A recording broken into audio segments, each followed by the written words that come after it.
কখনো কখনো আমরা ভাবি যে কোনো ব্যক্তি যিনি ধর্মের পথে চলেছেন, যদি তার দ্বারা কোনো ভুল হয়ে থাকে তাহলে নিয়তি তাকে সেই মুহূর্তেই কঠোর শাস্তি দেন। কিন্তু সেই সব মানুষ যারা সংসারের সবথেকে বড় অধর্মী, বহু নিকৃষ্ট মানের কাজ করেন, তাদের নিয়তি অনেক সুযোগ দেন। তাদের নিয়তি এরকম কঠোর প্রহার করেন না। এই ভাবনা কখনো না কখনো মনে আসেই। ভেবে দেখুন কেন? আসলে জীবনকে বেশিরভাগ মানুষ একভাবেই দেখে থাকেন, বিভিন্ন স্তরে একে দেখা উচিত। এবার আপনি বলুন, এই সংসারে কোনো অধর্মী কখনো প্রেরণার উৎস হতে পারেন? কখনোই নয়। যে মানুষ নিজের আত্মাকে মলিন করে ফেলেছেন, তিনি এই সংসারকে কিভাবে প্রেরণা যোগাবেন? উনি নিজেই বুঝতে পারেন না কোনটা করা উচিত, ধর্ম কোনটা। তাই নিয়তি তাকে একটা সুযোগ দেন, এটা বোঝার সুযোগ দেন যে কোনটা উচিত, কোনটা ধর্ম।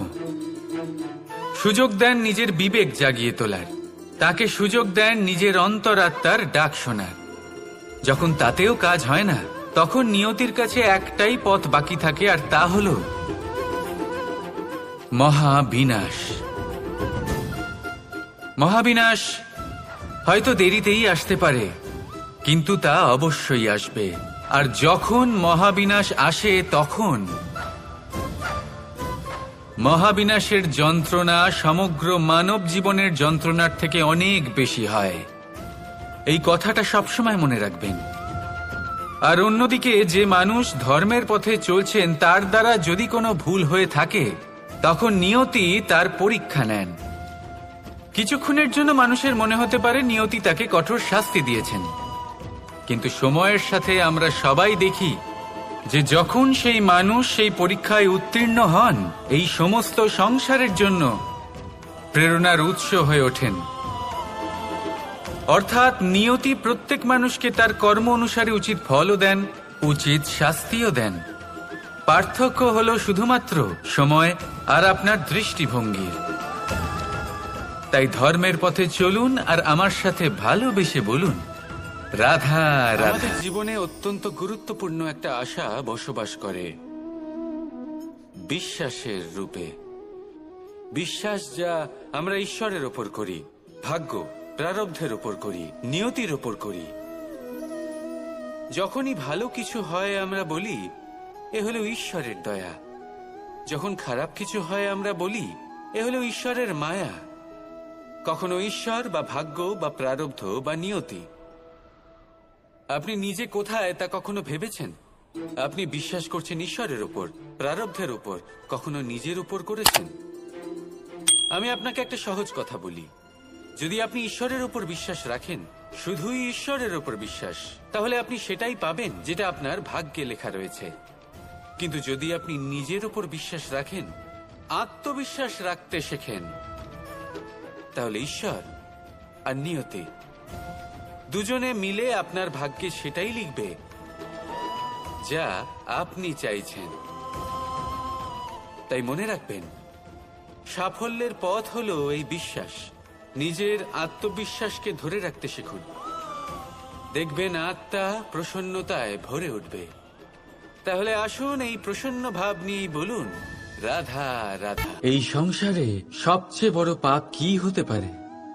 কেউ বলবেন অসত্য, কেউ বলবেন ছলনা, আবার কেউ বলবেন লালসা। না, সংসারে সবচেয়ে বড় পাপ হলো নারী জাতির অসম্মান, নারীর মান ভঙ্গ করা। কারণ এই অপরাধ কেবল নারীর শরীরকেই নয়, বরং তার মন আর আত্মাকেও আহত করে থাকে। তাহলে এবার প্রশ্ন হলো, যে এই অপরাধ করেছে তাকে কি শাস্তি দেওয়া উচিত? কেউ বলবেন শারীরিক যন্ত্রণা, আর কেউ বলবেন মৃত্যুদণ্ড। কিন্তু এই অপরাধের শাস্তি নির্ধারণ করার আগে এটা জানার কি কোনো প্রয়োজন নেই যে অপরাধী আসলে কে? এখন আপনি বলবেন সহজ ব্যাপার, সেই পুরুষ যে নারীর মান ভঙ্গ করেছে। কিন্তু এ কি সম্পূর্ণ সত্যি? নিজের অপমানের জন্য নিজের সম্মানকে নিজেই হারানোর জন্য। কখনো নারী কি নিজে দায়ী হতে পারে না? ভেবে দেখুন, সম্মানহানির থেকে বাঁচার জন্য সর্বপ্রথম সম্মানের সীমার ওপর নজর দেওয়া প্রয়োজন। রাবণ সীতার হরণ এই জন্যই করতে পেরেছিলেন কারণ সীতা নিজের বোকামোর জন্য রাবণের সেই সীমা উল্লঙ্ঘন করা সহজ করে দিয়েছিলেন। কিন্তু অশোক বাটিকাতে সেই সীতাকেই রাবণ স্পর্শ পর্যন্ত করতে পারেননি, কারণ সে রাবণ আর তার মাঝখানে ঘাস দিয়ে একটা ছোট রেখা বানিয়ে দিয়েছিলেন। জীবনে না বলতে শিখুন। যদি কেউ আপনার সম্মানের সীমা পার করতে চেষ্টা করে তাহলে তাকে সেখানেই আটকাতে শিখুন। আপনার ওপরে ওঠা প্রথম হাত, প্রথম কটাক্ষ ওইখানেই আটকাতে শিখে নিন। তখন কোনো পুরুষের সাহস হবে না আপনাকে আবার অপমান করতে চেষ্টা করার, কারণ নারী জননী, পূজনীয়। তাই নিজেকে দুর্বল মনে করে আপনি অপরাধী হবেন না। রাধা রাধা। আপনি কি কখনো কোনো জলের ধারা দেখেছেন? তার সামনে যতই মাটি থাকুক না কেন, যতই কাদা থাকুক না কেন, যখন এই জলের ধারা বইতে আরম্ভ করে দেয় তখন এই কাদাকে নিজেই ধুয়ে নিয়ে যায়। ওই কাদাকে ধুয়ে দেয় এবং নিজের পথ নিজেই তৈরি করে নেয়। তাহলে আপনিও এরকম জলের মতো হয়ে উঠুন। যদি হয়ে উঠতে পারেন তাহলে নিজের মনের, নিজের ভাবনার, নিজের জীবনের যত অনাবশ্যক তত্ত্ব আছে, অনুপযোগী অংশ রয়েছে, অর্থাৎ অপরিষ্কার অংশ রয়েছে, তা নিজে থেকেই নির্মল হয়ে উঠবে। আর যেরকম জলের ধারা কখনো থেমে থাকে না, সব সময় বয়ে চলে, সেইভাবে আপনিও কখনোই থামবেন না। সবসময় বয়ে চলুন, এগোতে থাকুন। পথে যদি অনেক বিপদ আসে, সমস্যা আসে, থামবেন না, তার উপর নিরন্তর প্রহার করুন, নিরন্তর প্রয়াস করুন আর অগ্রসর হন। আপনি ভেবে দেখুন, এই জলের ধারা কখনো থেমে থাকে না, সবসময় বয়ে চলে, বিপদের সম্মুখীন হয়ে তাকে সাথে বয়ে নিয়ে চলে। সেই জন্য জলের ধারা, প্রবাহমান এই ধারা, এর থেকে কখনো দুর্গন্ধ আসে না, এতে কখনো ময়লা জমতে পারে না, বরং পালিত হয় সুন্দর প্রাণবন্ত জীবজন্তু, যেমন সুন্দর ছোট মাছ। তাই আপনিও এটাই করুন, কখনো থামবেন না, শুধু চলতে থাকুন, জলের ধারার মতো বইতে থাকুন। আপনি আপনার লক্ষ্য অবশ্যই খুঁজে পাবেন, আর তার সাথে নিজের অন্তরের যে মালিন্য রয়েছে তা আপনি নিজেই নিজের থেকে দূরে করে দেবেন। তাহলে আসুন আর আমার সাথে ভালোবেসে বলুন, রাধা রাধা। ভগবান প্রত্যেক কঠিন পরিস্থিতিতে এই নামই আছে যা আমাদের উপায় দিয়ে থাকে। ব্যক্তি যান, ভগবানের পুজো করেন, আরাধনা করেন, ব্রত পালন করেন, মন্দিরে যান, পুজো পাঠ করেন, ভগবানকে জাগিয়ে তোলেন, আর তারপর শুরু হয় সমস্ত প্রশ্ন। হে ভগবান, আমার সাথে এরকম কেন হচ্ছে? কেন আমারই জীবনে এত দুঃখ আছে? আমি কিভাবে এর সম্মুখীন হব? আমাকে কেন এত কষ্ট ভোগ করতে হচ্ছে? হে ভগবান, আমি কি করব? আমাকে সাহায্য করুন, কোনো রাস্তা দেখান।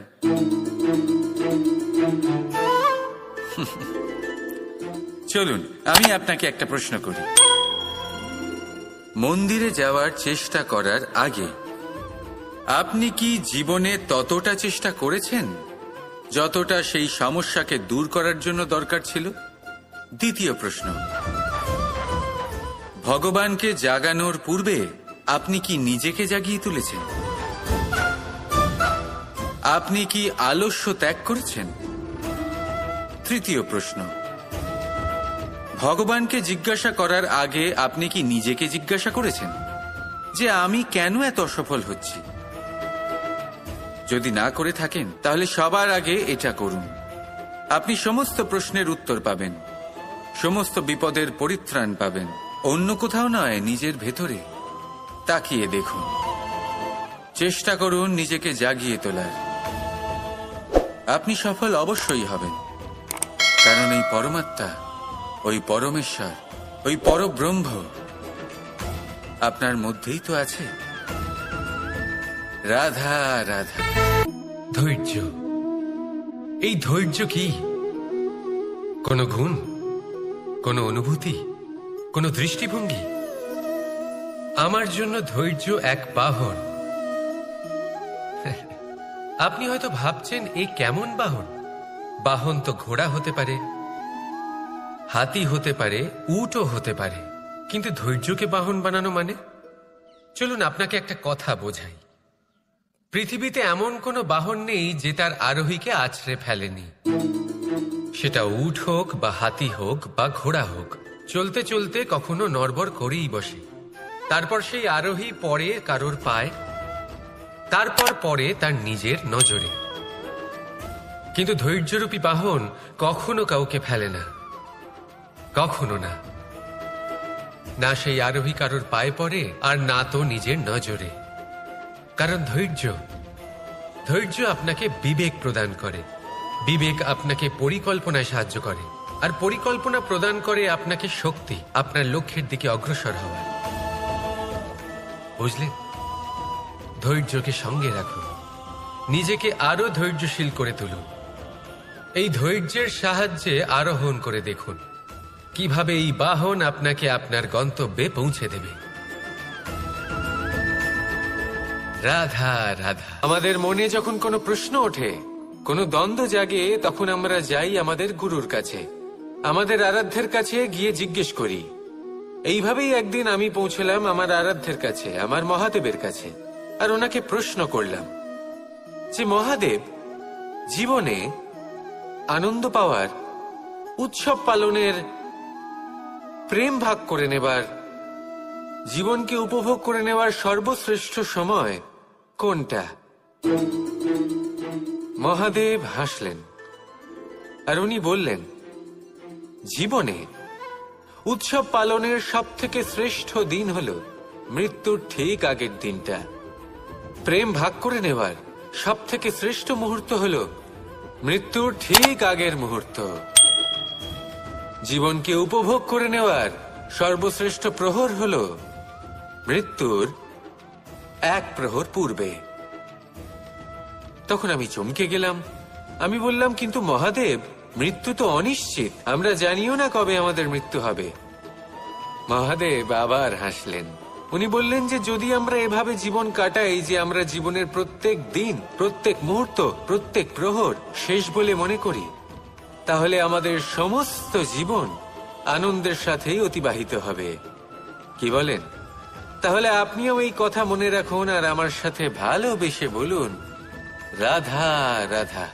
প্রশান্তি জড়িত নিদ্রা মানুষের জীবনের একটা অত্যন্ত গুরুত্বপূর্ণ সুখ এবং প্রয়োজনীয়তাও। দেখতে গেলে এই সংসারের প্রত্যেক পশু পাখি, প্রত্যেক জীব অবশ্যই নিদ্রা প্রাপ্ত করেন, কিন্তু মানুষ, যার মধ্যে বিচার বিবেচনা করার শক্তি অন্যদের থেকে অনেক বেশি, তার কিন্তু ঘুমের কিছু সমস্যা অবশ্যই হয়। কি বলেন? তাই তো? এবার এর কারণ কি? চিন্তা। এবার চিন্তা আমাদের সবার জীবনে আছে। আমরা সকলে জানি যে চিন্তা কখনো আমাদের সাহায্য করে না, তাও আমাদের জীবনে আছে। কেন? চিন্তার মাধ্যমে কি কখনো কোনো সমস্যার সমাধান হয়েছে? অর্থের চিন্তা করলে কি অর্থ লাভ হয়? ভবিষ্যতের চিন্তা করলে কি ভবিষ্যৎ ঠিক হয়ে যায়? স্বাস্থ্যের চিন্তা করলে কি স্বাস্থ্য নিজে থেকেই ঠিক হয়? হয় না। তাহলে এই সব কিছু থেকে আমাদের একটা ছোট্ট শিক্ষা অবশ্যই লাভ করা উচিত। আপনিও আপনার কাঁধ থেকে চিন্তার এই বোঝা নামিয়ে ফেলুন, আর এই সব ইচ্ছে একত্রিত হয়ে আমাদের মনে চিন্তা উৎপন্ন করে। তাই এই চিন্তাগুলিকে ত্যাগ করুন, প্রকৃতির প্রেমের ওপর বিশ্বাস রাখুন। মনে রাখবেন, যিনি চিন্তা মুক্ত হবেন তিনি চিতা মুক্ত হবেন। সুখের নিদ্রা প্রাপ্ত করুন, আর নিদ্রায় যাবার আগে আমার সাথে ভালোবেসে বলুন, রাধা রাধা। কর্ম এবং ফল। মানুষের স্বভাব হলো এটাই যে তিনি নিজের প্রত্যেক পরিশ্রমের প্রতিফল প্রার্থনা করেন। বেশিরভাগ সময় এই ফলাফলের চিন্তা করতে করতে, কল্পনা করতে করতে উনি কর্ম করতে থাকেন যে আমি এই কাজটা করলে এই ফল পাবো। সেই সব কল্পনা করতে থাকেন যা না তার হাতে আছে, না আছে অধিকার, আর না আছে নিয়ন্ত্রণ। উনি শুধু নিজের কর্ম করতে পারেন।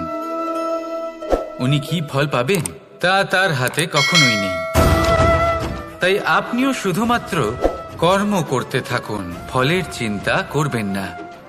মনে রাখবেন, শিকড় এবং শাখা যেভাবে একে অপরের সাথে জড়িয়ে, সেইভাবেই একে অপরের সাথে জড়িয়ে কর্ম এবং ফল। যেরকম কর্ম আপনি করবেন সেরকম ফল আপনি অবশ্যই পাবেন। তাই এই ফলের আশায় কর্মের সময় কখনোই নষ্ট করবেন না, কারণ যে ব্যক্তি সময় নষ্ট করেন, সময় সেই ব্যক্তিকে অবশ্যই নষ্ট করে দেয়। কর্ম করুন নিঃস্বার্থভাবে, ফলের চিন্তা করবেন না, আর আমার সাথে ভালোবেসে বলুন রাধা রাধা। জীবনে সবসময় সেটা হয় না যা আমরা চাই, তেমন ভাবে হয় না যেমন ভাবে আমরা চাই। এবার তাতে আমরা দুঃখ পাই, নিরাশ হয়ে পড়ি, ভাগ্যকে দোষ দিই অথবা অন্য কাউকে বা নিজেকে। কিন্তু সত্যটা কি সেটা আমাদের জানতে হবে। এই সংসার নির্মিত হয়েছে পাহাড় দ্বারা এবং পাথর দ্বারা। তাই প্রত্যেক স্থানে ছোট ছোট ছোট ছোট নুড়ি পাথর তো অবশ্যই থাকবে। এগুলো এড়িয়ে যাওয়া সম্ভব নয়, আর এই কথাটা আমরা সকলে জানি। এবার এইভাবেই আমাদের জীবনে নানান রকমের সমস্যা লেগেই থাকে। এর হাত থেকে কোনোভাবেই নিস্তার পাওয়া সম্ভব নয়। একটা সমস্যা এড়াতে যান, দ্বিতীয় চলে আসবে, দ্বিতীয় সমস্যা এড়াতে যান, তৃতীয় চলে আসবে। কিন্তু সমস্যা জীবনে থাকবেই, আর আপনাকে সাহায্য করার জন্যই থাকবে কোনো না কোনো রূপে। আপনার চারপাশে পাথর আছে, এটা আপনার উপর নির্ভরশীল আপনি কি করবেন, কোন পথে অগ্রসর হবেন এবং কিভাবে অগ্রসর হবেন। এবার দেখুন, এটা তো সবসময় সম্ভব নয় যে আপনার পদতলে ফুলের চাদর থাকবে, এটা তো অসম্ভব। সেই জন্য উচিত এটাই হবে যে আপনি পাদুকা পরিধান করে জীবনে অগ্রসর হন। এর সারমর্ম এটাই, যখনই জীবনে সমস্যা আসবে দৃঢ় হয়ে সম্মুখীন হন এবং এটা বোঝার চেষ্টা করুন যে এই সমস্যা জীবনে কেন এলো, কি শিক্ষা দিয়ে গেল। আপনার মধ্যে দোষ অবশ্যই থাকবে, তাকে গুণে পরিবর্তিত করুন। এই জীবন আরো বেশি সহজ সরল হবে এবং প্রসন্ন হয়ে বলবে রাধা রাধা। জীবনে ক্ষমা চাওয়া তাও কিছুটা সহজ, ক্ষমা করতে পারা অত্যন্ত কঠিন। ক্ষমা দুই অক্ষরের এই শব্দ হতে পারে, কিন্তু অত্যন্ত বড় এই শব্দ, অত্যন্ত গুরুত্বপূর্ণ এই শব্দ। কখনো কখনো অন্য কাউকে ক্ষমা করে দেওয়া তাও কিছুটা সহজ কাজ, কিন্তু নিজেকে ক্ষমা করতে পারা অত্যন্ত কঠিন হয়ে দাঁড়ায়। অতীতে যদি আমাদের এমন কোনো ভুল হয় যে কারণে আমরা নিজেকে ক্ষমা করতে পারি না, অনেক সময় এমন কিছু ভুল করে বসি যে বিষয় শুধু আমরাই জানি, কিন্তু আমরা নিজেকে ক্ষমাই করতে পারি না, আর আমাদের বিকাশ সেখানেই স্তব্ধ হয়ে যায়। কারণ যদি আপনি ক্ষমা করতে না শেখেন, নিজেকে ক্ষমা যদি না করতে পারেন, তাহলে তা আপনার জীবনের সব থেকে বড় বাধা হয়ে দাঁড়াবে। সেই জন্য জীবনে অবশ্যই শিখুন যে কিভাবে নিজেকে ক্ষমা করতে হয়, আর শিখুন যে আগের করা ভুল আবার কি করে না করা যেতে পারে।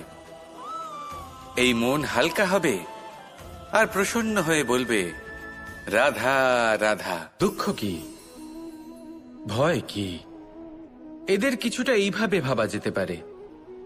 জীবনে যখনই আপনি কিছু একটা লাভ করবেন, তখন সেটা হারানোর ভয় তার সাথেই চলে আসে। যেমন আপনি যদি ধন অর্জন করেন, ধন হারানোর ভয় তার সাথেই চলে আসে।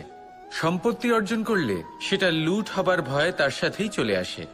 আর এটা জীবনের সাথেও হয়, যেই মুহূর্তে আপনি জন্ম নেন, মৃত্যুর ভয় তার সাথেই চলে আসে। জন্ম না নিলে মৃত্যু কিভাবে হবে? মৃত্যুর ভয় কোথা থেকে আসবে? এবার এই ভয় কি সেটা আপনাকে বুঝিয়ে বলি। এই ভয় যদি মনের মধ্যে থাকে, জীবনে থাকে, তাহলে যা কিছু লাভ করবেন, সুখ, সম্পত্তি, সুবিধা, ধন, এইগুলি লাভ করার একটা আনন্দ থাকে, এদের সাথে জীবনযাপন করার একটা আনন্দ থাকে। এই ভয় সেই আনন্দ আপনার থেকে কেড়ে নেয়। ধরে নিন কাল আপনার মৃত্যু হতে চলেছে। এবার কালকের মৃত্যুর ভয় আজই মনে পুষে রাখলে তাহলে এই ভয় আজকের সুখ, আজকের শান্তি আপনার থেকে কেড়ে নেবে। ভয় এটাই করে। সেই জন্য মনে রাখবেন, ভয়ের সঙ্গ আপনি ত্যাগ করে দিলে জীবন যাপনের যে সুখ তা চিরকাল আপনার সাথে থাকবে। আসুন আর আমার সাথে ভালোবেসে বলুন, রাধা রাধা। কাল, আজ এবং কাল। আমাদের সমগ্র জীবন এই তিনটির আশেপাশেই ঘুরতে থাকে। আমরা সবসময় বিগত সময়ের বিষয়ে ভাবতে থাকি। অতীতে যদি আমাদের দ্বারা কোনো ভুল হয়, সেই বিষয়ে ভেবে ভেবে আমরা সবসময় অনুতাপ করতে থাকি। এটা উচিত নয়। দেখুন, অতীতের থেকে শিক্ষা লাভ করা অত্যন্ত আবশ্যক, কিন্তু সেই ভুল যাতে আবার না হয় সেই কাজটা কিন্তু আপনাকে বর্তমানেই করতে হবে, তাই না? দ্বিতীয় কথা, আমরা সবসময় ভাবি আগামী দিনের বিষয়ে, ভবিষ্যতের বিষয়ে। আমরা ভাবি যে কাল করে নেব, আজ এই কাজ করতে পারছি না, কোনো ব্যাপার নয়, কাল করে নেব। আজ কাজটা শুরু করতেই পারলাম না, কোনো ব্যাপার নয়, কাল করে নেব। আজকের দিনটাই ভালো ছিল না, কোনো ব্যাপার নয়, সেটা কাল করে নেব। ব্যাপারটা বুঝুন, আপনি নিজের সময় নষ্ট করছেন। দেখুন, এই যে কাল, তা কখনোই আপনার হাতে আসবে না। তাই যে কাজ করতে চান সেটা আজকেই করুন, অন্তত শুরুটা করুন। কারণ এই আগামী সময় তা সবসময় আপনার থেকে এক কদম আগে থাকবে, একদিন এগিয়ে থাকবে। জানেন কেন? কারণ এই কাল আপনার জন্য অপেক্ষা করবে না, সেই জন্য আপনিও এর জন্য অপেক্ষা করবেন না। যা করার তা আজকেই শুরু করুন। কারণ যে বর্তমানে নিজের ভিত স্থাপন করেন না, ভবিষ্যৎকালে তার সুন্দর শক্তিশালী ভবন কখনো নির্মাণই হয় না। আসুন আর আমার সাথে ভালোবেসে বলুন, রাধা রাধা। বিন্দু বিন্দু জলেই সাগর নির্মাণ হয়। এবার এই কথা আমরা সকলে জানি। আপনি কি এই কথাটা জানেন যে ছোট ছোট সুখের দ্বারাই বড় সুখ লাভ করা যায়? একজন বাবাকে দেখুন, সন্তানের জন্ম থেকে তার যুবক হওয়া পর্যন্ত তার সাথে ছোট ছোট সুখ যাপন করেন। এই ছোট ছোট সুখগুলি তাদের প্রেমের সম্পর্কে গভীরতা নিয়ে আসে, এবং প্রেমের এই গভীরতা তাদের জীবনে বড় সুখ নিয়ে আসে। এটা ঠিক সেই রকম যেরকম বিশাল এক সমুদ্রে, গভীর এক সমুদ্রে অমূল্য রত্ন খুঁজে পাওয়া যায়। এটাও ঠিক সেই রকমই। সেই জন্য জীবনে বড় বড় সুখের খোঁজ করতে গিয়ে সময় নষ্ট করবেন না। এই যে ছোট ছোট সুখ আছে, এগুলোকে যাপন করা শুরু করুন, এগুলোর আনন্দ লাভ করুন, এগুলো নিয়ে উৎসব পালন করুন। প্রেমের গভীরতা বুঝুন আর এই গভীর প্রেমে মন নিমজ্জিত করুন। তারপরে দেখুন, এই মন আর এই জীবন সুপ্রসন্ন হয়ে বলবে, রাধা রাধা। আমি অনেক মানুষকে এটা বলতে শুনেছি যে মানুষ মানেই ভুলের বাক্স, মানুষ নাকি ভুলে ভর্তি পুতুল। আর এটাই সত্যি। দেখুন, ভুল কার দ্বারা হয় না, প্রত্যেকের দ্বারা হয়, আর একটা নয়, অনেক ভুল হয়। কিন্তু মনে রাখবেন, তাদের বস্ত্রতেই কাদা লাগে যারা কাদা পরিষ্কার করার প্রচেষ্টা করেন। তাহলে যেখানে চেষ্টা আছে সেখানে ভুল তো হবেই। এবারে যদি আপনি কোনো নতুন সংকল্প করতে যান, কোনো বড় কাজ করতে যান, আর আপনার দ্বারা কোনো ভুল হয়ে যায়, তাহলে কোনো ব্যাপার নয়, তার জন্য পস্তাবেন না। নিজের ভুলটাকে চিনুন, তাকে বুঝুন, তাকে শুধরাবার চেষ্টা করুন, আর সব থেকে জরুরি কথা, নিজের ভুল থেকে শিখুন। তাদের হাত থেকেই রক্তপাত হয় যারা কাঁটার মধ্যে লুকোনো ফুলকে খোঁজার চেষ্টা করে। তাই মনে রাখবেন, যে জীবনে কোনো ভুল করেনি সে জীবনে নতুন কিছু করার কোনো চেষ্টাও করেনি। এই ভুল আপনার সব থেকে বড় শিক্ষক। তাই সেটাতে দুঃখী হবেন না, তার জন্য পস্তাবেন না। এই ভুলকে সম্ভ্রম করতে শিখুন। তারপর দেখবেন আপনি নিজেকে জীবনে আরো শিখরে নিয়ে যাবেন। রাধা রাধা। দুঃখ এমন এক অনুভূতি যেটা আমরা চাই বা না চাই, আমাদের জীবনে এটা অবশ্যই আসবে। আমাদের মনকে বিব্রত করে তুলবে, আমাদের মনকে বিচলিত করে তুলবে। কখনো ভেবে দেখেছেন এই দুঃখ আমাদের জীবনে কেন আসে, কিভাবে আসে? যদি আপনি মন দিয়ে চিন্তা করেন তাহলে আপনি বুঝতে পারবেন যে এই দুঃখের অনুভূতি পরিস্থিতির থেকে বেশি মানসিকতার থেকে বেশি আশেপাশের লোকজনের সাথে জড়িয়ে। কারণ আশেপাশের লোকজনেরাই আপনার জন্য পরিস্থিতি তৈরি করেন, যা ভালোও হতে পারে আবার খারাপও। আপনার আশেপাশের লোকজনেরাই আপনার মানসিকতাকে প্রভাবিত করে, হয় তাকে ভালো করে অথবা খারাপ করে। আমাদের জীবনের অর্ধেক দুঃখ এই কারণে যে আমরা তাদের উপরে আশা রাখি যাদের ওপরে কোনো আশা রাখা উচিত নয়, আর অর্ধেক দুঃখ এই কারণে যে আমরা তাদের উপরে সন্দেহ করি যাদের ওপর সেটা করা উচিত নয়। তাৎপর্য এটাই যে মানুষকে চেনার চেষ্টা করতে থাকুন। যেদিন আপনি এটা বুঝে যাবেন যে কে সুজন আর কে দুর্জন, সেই দিন এই দুঃখ আপনার জীবন থেকে দূরে কোথাও চলে যাবে। জীবনের সবথেকে বড় দোষ কি আপনি জানেন? কেউ বলবেন লোভ, কেউ বলবেন লালসা, কেউ বলবেন অসত্য। দেখুন, দুঃখের মূল কারণ হল পরিশ্রম না করা। কিছু মানুষ ভাবেন যে আমি জীবনে কোনো পরিশ্রম করব না, অথচ আমি সবকিছু প্রাপ্ত করতে চাই। আর এমন এক কারণের জন্যই দূতের মতো খেলা আমাদের জীবনে প্রবেশ করার সুযোগ পায়। দূত, এই দূত আসলে কি? দূত অর্থাৎ কোনো পরিশ্রম ছাড়াই অন্য কেউ পরিশ্রম করে যা অর্জন করেছেন, যে সুখ সুবিধা অর্জন করেছেন, তা নিজের জন্য শুধুমাত্র একটা খেলার মাধ্যমে নিজের করে নেবার ইচ্ছে। আর এই ইচ্ছে অত্যন্ত বিনাশকারী হতে পারে। এই ইচ্ছে যদি আপনার বিবেক, আপনার মন, আপনার চেতনা, আপনার ভাবনা প্রবাহিত করে ফেলে, তারপরে আপনি চেষ্টা করতে শুরু করে দেবেন, আর সেইখান থেকেই আপনার পতন শুরু হবে। এই চেষ্টা করবেন যে অন্য কারোর জীবনের সমস্ত ধন, তার সমস্ত জীবন সম্পূর্ণভাবে নিজের করে নেওয়ার। কারণ প্রথমে আশা জাগ্রত হয়, আর এই আশা হতাশায় পরিণত হতে সময় লাগে না।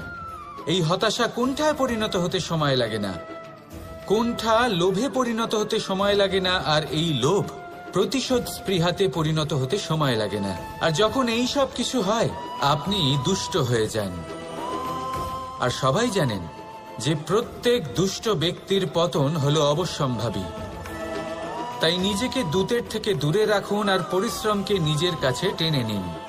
জীবনে আপনার যা যা স্বপ্ন রয়েছে, যা আপনি করতে চান, শুধুই পরিশ্রম দ্বারা অর্জন করুন। তাহলে তাই করুন, আর আমার সাথে ভালোবেসে বলুন, রাধা রাধা। কথায় বলা হয়, জীবনে ভালোবাসাই হলো সুখের মূল। এটা সত্য। এবার প্রশ্ন হলো এটাই যে এই ভালোবাসা কার সাথে করা উচিত?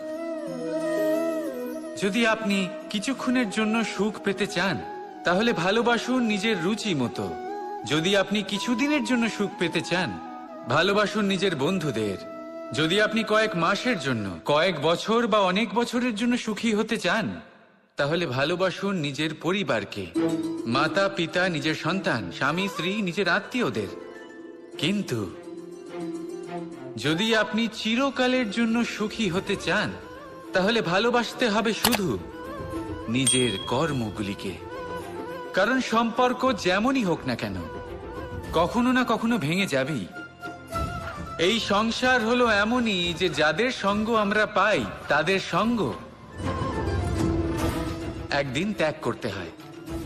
শুধু কর্মই হলো এমন এক সঙ্গ যা কখনো আপনাকে ত্যাগ করবে না। আপনার মৃত্যুর পরেও এই কর্ম আপনাকে বাঁচিয়ে রাখবে। তাই সবসময় মনে রাখবেন, এই কর্ম ধর্ম মনে করে পালন করা উচিত। জীবনের শেষ মুহূর্ত পর্যন্ত কর্মকে ভালোবাসুন। জীবনের শেষ মুহূর্ত পর্যন্ত সুখে থাকবেন। আর আমি তো সবসময় বলি, শুধু কর্ম করতে থাকো, ফলের চিন্তা করো না। তাহলে আসুন আর আমার সাথে ভালোবেসে বলুন, রাধা রাধা। কেমন আছেন আপনারা? জিজ্ঞেস করলাম এই কারণে, কারণ আজকের দিনে দাঁড়িয়ে আশেপাশে যাকেই দেখছি সে দুঃখী আর ব্যাকুল। সে ভাবে সংসারে সব থেকে বেশি দুঃখ শুধু তার জীবনেই আছে, সব থেকে বেশি সমস্যা তার জীবনেই আছে। সংসারে এমন কেউ নেই যার জীবনে কোনো সমস্যা নেই, আর সংসারে এমন কোনো সমস্যা নেই যেটার সমাধান মানুষের কাছে নেই। কিন্তু সেই সমাধান খোঁজার জন্য নিজের বন্ধ দ্বারগুলিকে খুলে এগিয়ে যেতে হবে, সাহস করে এগিয়ে যেতে হবে। কিন্তু কিছু মানুষ কি করেন, নিজের মাথায় হাত দিয়ে কোনো এক কোণায় বসে নিরাশ হয়ে নিজের ভাগ্যকে তিরস্কার করেন। না, এটা কখনোই করবেন না। কর্ম করুন, এগিয়ে যান, সাহস দেখান, আর সব থেকে জরুরি কথা, সংযম হারাবেন না। কারণ আপনার লক্ষ্য যতই কঠিন হোক না কেন, সেটা অবধি পৌঁছানোর রাস্তা আপনার পায়ের তলা দিয়ে সর্বদাই যাবে। রাধা